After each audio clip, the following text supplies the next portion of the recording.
Make your own headlines. Hey, this is Dow Welsh inviting you to enjoy some random news and make the grace of God your biggest headline of the day.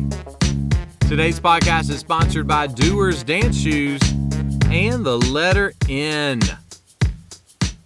So, have you ever needed help with directions? What if someone built you giant arrows to show you which way to go?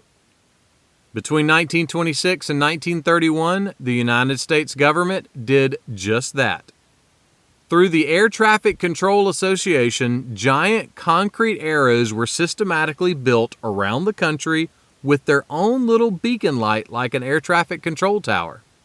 The giant arrows on the ground were used in the early days of airmail to help the pilots find their way.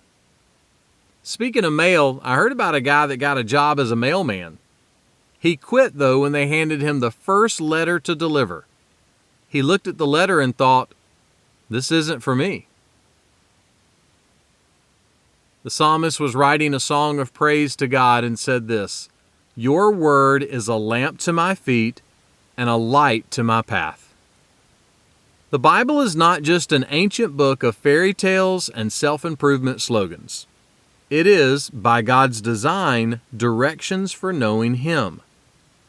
Why do we need to know God? Why should we read our Bibles? Why should we have morning devotions? Someone put it like this: devotions aren't for impressing God or anybody else.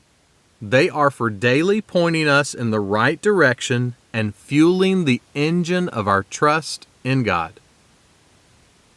Listen, today you may not have giant concrete arrows showing you which way you need to go, but you can turn your attention to God's truth.